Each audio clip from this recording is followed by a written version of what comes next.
الحمد لله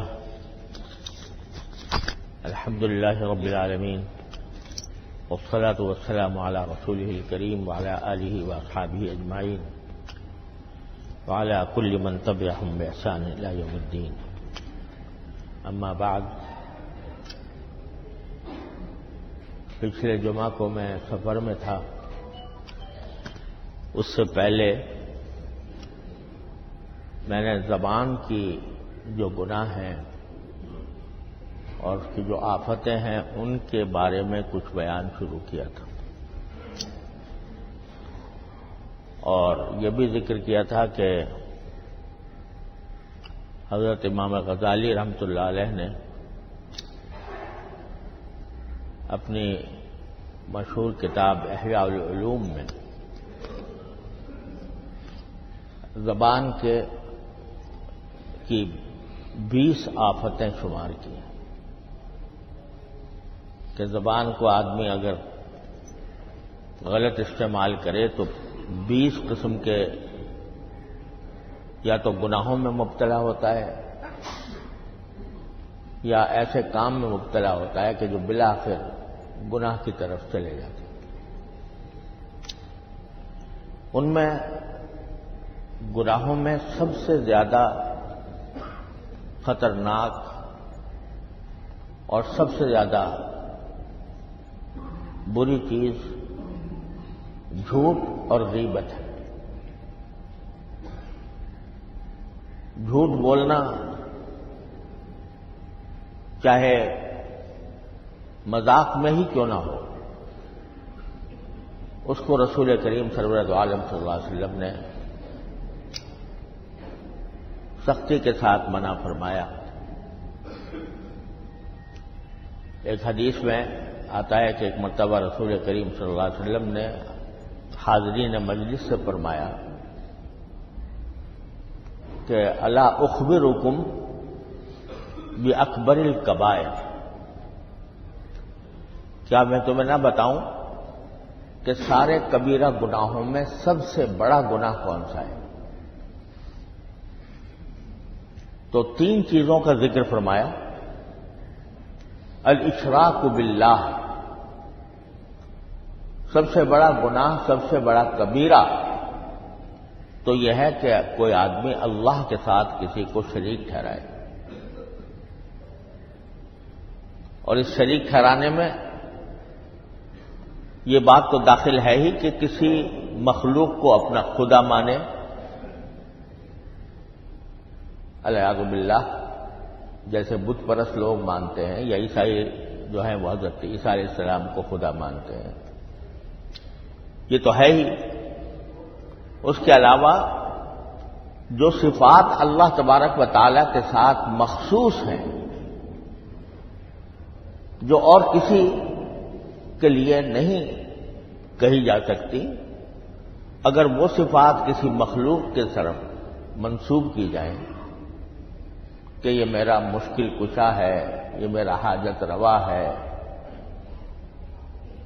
اعوذ باللہ، جیسے کہ بعض حضرات جو ہیں وہ کسی بزرگ کی تعظیم کے طور پر یہ کہہ دیتے ہیں کہ یہ مشکل کشا ہے، یا یہ کہہ دیتے ہیں اس سے دعائیں مانگتے ہیں کسی مخلوق سے کہ مجھے بیٹا دے دے، مجھے اولاد دے دے، مجھے قبروں پہ جا کر لو. اس طرح کی منتیں مانتے ہیں، جا کر قبروں کے اوپر دعائیں کرتے ہیں، یعنی دعا کرتے ہیں قبر والے سے.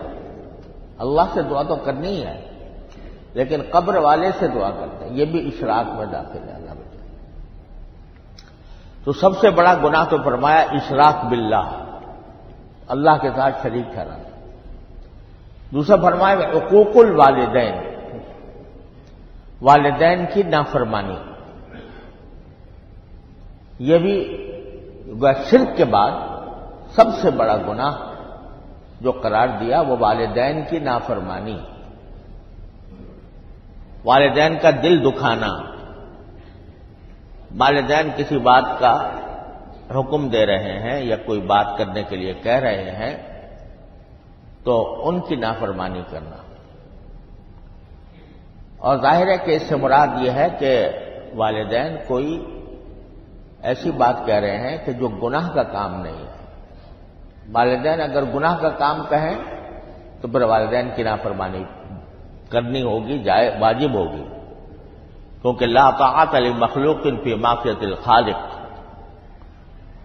باری تعالیٰ خالق کے مقابلے میں خالق کی نافرمانی کر کے کسی مخلوق کی فرما برداری یہ نہیں۔ لیکن مراد یہ ہے کہ والدین اگر کسی ایسے کام کا حکم دے رہے ہیں کہ جو جائز ہے، کوئی گناہ نہیں ہے، اس میں ان کی فرما برداری واجب ہے، اور اگر ان کی نافرمانی کرے تو یہ شرک کے بعد سب سے بڑا گناہ ہے۔ اعوذ باللہ۔ حدیث میں آتا ہے کہ ایک مرتبہ دو صحابی آئے نبی کریم صلی اللہ علیہ وسلم کی خدمت میں، وہ نوجوان تھے، انہوں نے آ کر کہا کہ یا رسول اللہ ہم جہاد کے شوق میں آئے ہیں، آپ کے ساتھ جہاد کرنے کا شوق ہے، تو ہم اس لیے اپنا وطن چھوڑ کر آئے ہیں تاکہ آپ کے ساتھ جہاد میں شریک ہوں۔ تو رسول کریم صلی اللہ علیہ وسلم نے ان سے پوچھا کیا تمہارے والدین زندہ ہیں؟ تو انہوں نے کہا کہ ہاں زندہ ہیں۔ تو آپ نے فرمایا کہ انہیں وہاں جا کر ان کی خدمت کرو، یہی تمہارا جہاد ہے۔ یعنی جہاد اس وقت فرض عین نہیں تھا، بلکہ شوق میں آئے تھے، تو فرمایا کہ والدین کی خدمت کرو، والدین کی اطاعت کرو، یہی تمہارا جہاد ہے۔ تو والدین کی خدمت، اطاعت یہ بہت بڑا نیکی کا کام ہے، اور اس کے برخلاف اگر نافرمانی کرے کوئی آدمی تو نافرمانی کو رسول کریم صلی اللہ علیہ وسلم نے شرک کے بعد سب سے بڑا گناہ قرار دیا۔ پھر تیسری، ابھی آپ بیٹھے ہوئے تھے، دو باتیں کہیں کہ اشراک باللہ، اللہ کے ساتھ شریک ٹھہرانا کی، اور حقوق الوالدین یعنی والدین کی نافرمانی کرنا۔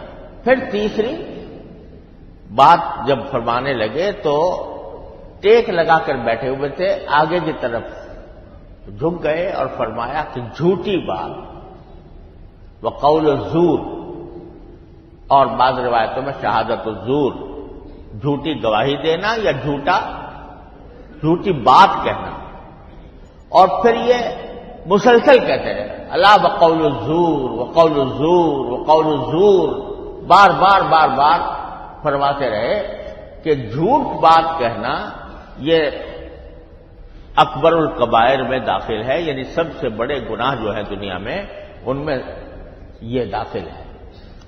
شرک، والدین کی نافرمانی اور جھوٹی بات۔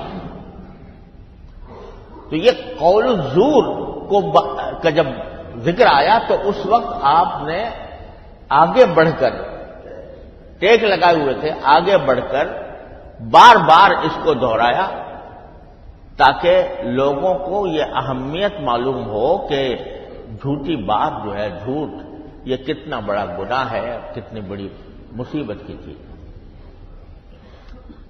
تو معمولی چیز نہیں ہے، ذرا سی دیر میں آدمی ایک لمحے میں زبان سے ایسی بات نکال دیتا ہے جو واقعے کے خلاف ہوتی ہے، تو یہ جھوٹ ہو جاتا ہے، اور اس کے نتیجے میں اللہ تعالیٰ معاف کرے بہت ہی خطرناک انسان کا انجام ہو سکتا ہے۔ اور یہ جھوٹ بعض اوقات تو آدمی جھوٹ کے قصد سے بولتا ہے، یعنی ارادہ ہی یہ ہے کہ جھوٹ بولوں گا، یہ تو ہے ہی ظاہر ہے حرام، لیکن بعض اوقات آدمی کو خیال نہیں ہوتا کہ میں یہ کام جو کر رہا ہوں یہ کوئی جھوٹ ہے یا گناہ کا کام ہے، لیکن حقیقت میں وہ جھوٹ ہوتا ہے۔ وہ کیا ہے؟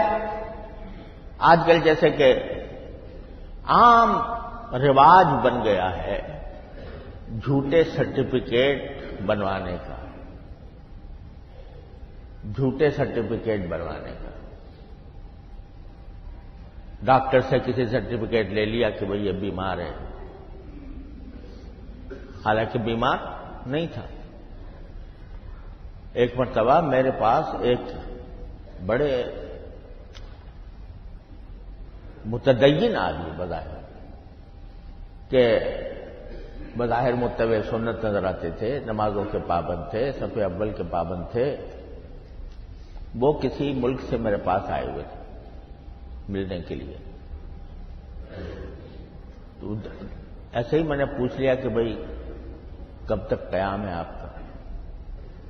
تو کہنے لگے کہ پہلے تو میرا کم ارادہ تھا رہنے کا، لیکن میرے اعزاء اقربا وہ اصرار کر رہے ہیں کہ مزید قیام کروں، تو پھر میں نے اپنا سرٹیفکیٹ بھجوا دیا ہے چھٹی کے لیے.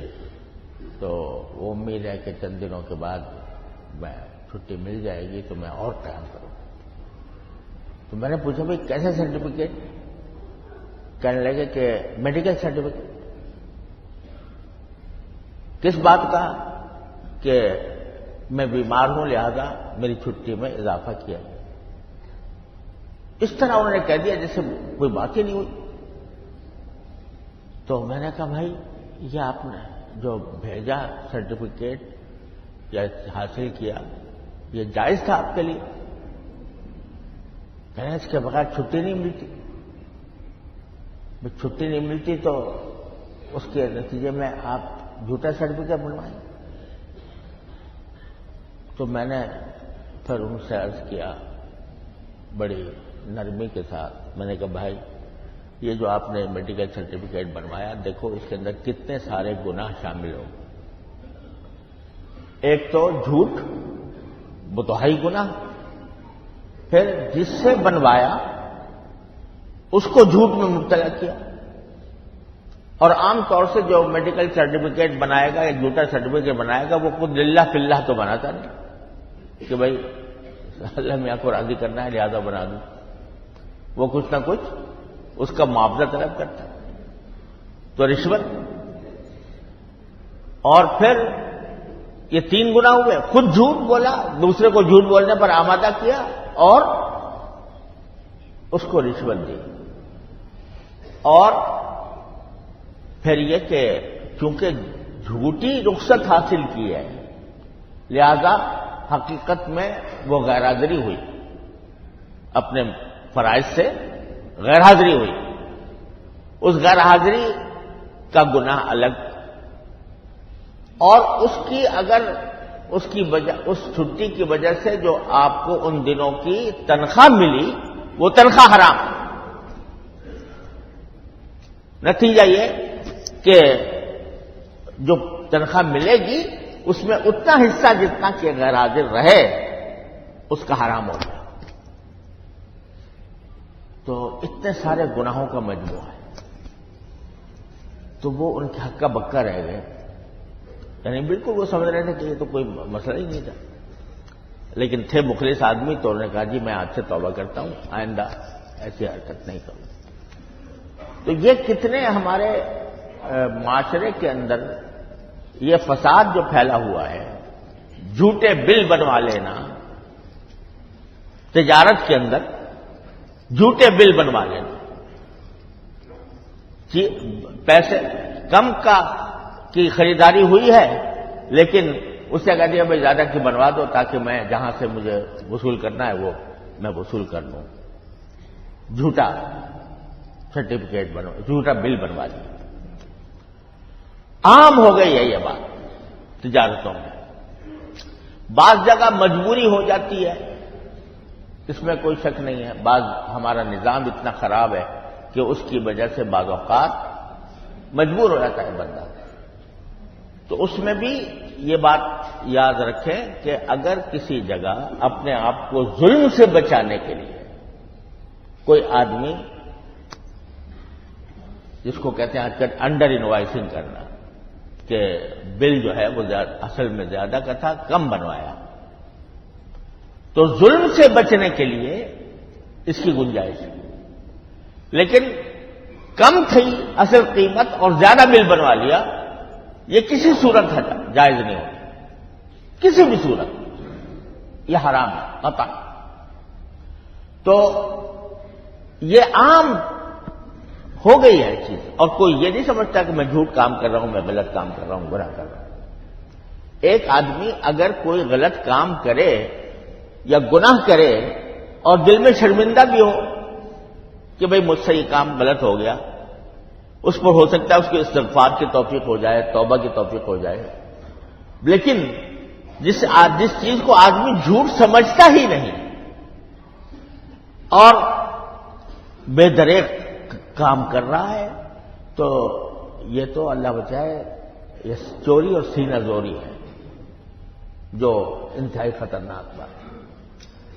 اسی طرح جو ہمارے معاشرے کے اندر جھوٹ کا ایک پہلو جس کو کہ جھوٹ سمجھا نہیں جاتا، وہ یہ ہے کہ کوئی بات کہیں سنی اور وہ اس کی تحقیق نہیں ہے، پتہ نہیں، حقیقت معلوم نہیں ہے کہ باقی یہ بات سچ ہے یا غلط ہے، جھوٹ ہے، اس کو بغیر تحقیق کے آگے بیان کر دیا، اس کی تحقیق نہیں کی کہ یہ بات صحیح ہے غلط ہے، اور آگے بیان کر دیا۔ اس سے افواہیں پھیلتی ہیں، معاشرے کے اندر بگاڑ پیدا ہوتا ہے، اور رسول کریم صلی اللہ علیہ وسلم نے اس کو بھی جھوٹ قرار دیا۔ کفا بالمرء کذبا ان یحدث بکل ما سمع، انسان کے جھوٹا ہونے کے لیے یہ بات کافی ہے، یعنی یہ بات بھی جھوٹ ہے، جھوٹ کے گناہ میں شامل ہے کہ آدمی جو کوئی بات سنے وہ دوسروں تک نقل کر دے بغیر تحقیق کے۔ قرآن کریم میں اس کے اوپر بڑی سخت ایک طرح سے وعید آئی ہے کہ کوئی بات آپ نے سنی اور ابھی اس کی تحقیق نہیں ہوئی کہ یہ سچی ہے یا جھوٹی ہے، اور اس کو آگے چلتا کر دیا، تو حدیث میں قرآن کریم نے فرمایا کہ اگر کوئی ایسی بات سنی ہو جس کی ابھی تحقیق نہیں ہے تو آپ ان لوگوں تک اس کو پہنچاؤ جو تحقیق کر سکتے ہیں، اور جو تحقیق نہیں کر سکتے ان تک پہنچانا تمہارے لیے جائز نہیں ہے، اس لیے کہ اس سے افواہیں پھیلتی ہیں اور افواہوں کی وجہ سے معاشرے کے اندر بگاڑ آتا ہے۔ تو یہ ایک ایسی چیز ہے، آج کل تو سوشل میڈیا جو ہے اس میں نے تو تباہی مچائی ہوئی ہے، ہر رطب و یابس، ہر قسم کی باتیں جھوٹی سچی تحقیق کے بغیر لوگ ڈال دیتے ہیں، اور دوسرے لوگ جو ہیں اس کو اور آگے چلتا کر دیتے ہیں، تیسرے اوپر اور آگے چلا جاتے ہیں، پھیل رہی ہیں افواہیں، غلط فہمیاں پھیل رہی ہیں، افواہیں پھیل رہی ہیں، دشمنیاں پیدا ہو رہی ہیں۔ یہ سب اس بات کا نتیجہ ہے کہ رسول کریم سرور دو عالم صلی اللہ علیہ وسلم کے ارشاد سے روگردانی کی گئی ہے کہ جس چیز کی تحقیق نہ ہو اس کو آگے چلتا نہ کرو۔ ہاں تحقیق کر لی اور ثابت ہو گئی تو ٹھیک ہے، اگر ضرورت ہے تو بیان کر دو لوگوں کے سامنے، وہ بھی ضرورت کے وقت، خامخواہ بلا وجہ بیان کرنے کی تو کوئی ضرورت نہیں۔ تو یہ وہ صورتیں ہیں جھوٹ کی جو ہمارے معاشرے میں بہت زیادہ پھیل چکی ہیں اور ان کو جھوٹ سمجھا نہیں جاتا، حالانکہ وہ جھوٹ کے اندر داخل ہیں۔ رسول کریم صلی اللہ علیہ وسلم نے ان پر وعید بیان فرمائی۔ تو یہ جب آدمی کوئی واقعہ بیان کرے تو اس وقت اس کو ذرا سوچنا چاہیے کہ اس میں نے کوئی ایسی بات تو نہیں کہہ دی کہ جو واقعے کے خلاف۔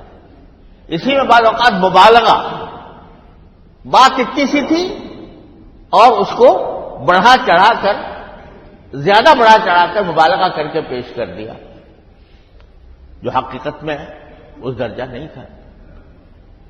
تو وہ مبالغے کے نتیجے میں بھی غلط فہمیاں پھیلتی ہیں، اس سے بھی فساد مچتا ہے، مبالغہ بھی، یہ بھی ایک طرح سے جھوٹ ہی کا ایک شعبہ ہے۔ بات اتنی تھی، آپ نے اس کو بڑا چڑھا کے کچھ کر دیا، اس میں نمک مرچ لگا دیا اور اس کو آگے چلتا کر دیا۔ تو اس سے لوگوں کو غلط فہمیاں پیدا ہوتی ہیں، غلط فہمیوں کی وجہ سے فساد آتا ہے۔ میرے ساتھ یہ واقعہ پیش آیا کہ ایک مرتبہ میری طبیعت خراب تھی، تو لوگوں نے، بیچاروں نے محبت میں کسی نے کہہ دیا بھائی وہ بیمار ہے تو اس کے لیے دعا کرو۔ اب جس نے سنا اس نے کہہ دیا بہت بیمار ہے، بہت کا لفظ اپنی طرف سے اضافہ کر دیا۔ اب جب بہت بیمار سنا تو کسی نے سوچا ہوگا بھائی جب بہت بیمار ہے تو پھر ضرور ہسپتال میں داخل ہوا ہوگا، تو وہ آگے چلا کہ جی وہ بہت بیمار ہے اور ہسپتال میں داخل۔ اب جناب ساری خبر کہیں سے کہیں پہنچ گئی۔ یہ کیا ہوا؟ ایک لفظ کا اضافہ مبالغے کے طور، اس مبالغے نے کہاں سے کہاں بات پہنچا دی۔ تو یہ بات کرتے ہوئے آدمی، جیسے بزرگوں نے کہا ہے، پہلے تولو پھر بولو۔ جو لفظ زبان سے نکال رہے ہو وہ لفظ کہیں ایسا تو نہیں ہے کہ واقعے سے آگے بڑھا ہوا ہو، مبالغہ کرنے والا ہو۔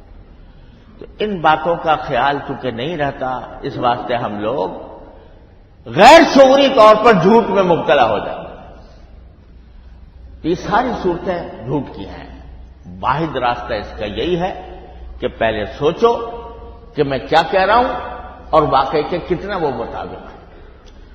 اللہ تبارک و تعالیٰ اپنے فضل و کرم سے ہم سب کی اس غلط بیانی سے ہماری حفاظت فرمائے، اور اس کی جو مختلف صورتیں ہمارے ہاں پھیل گئی ہیں اللہ تعالیٰ ان سے بچنے کی توفیق عطا فرمائے۔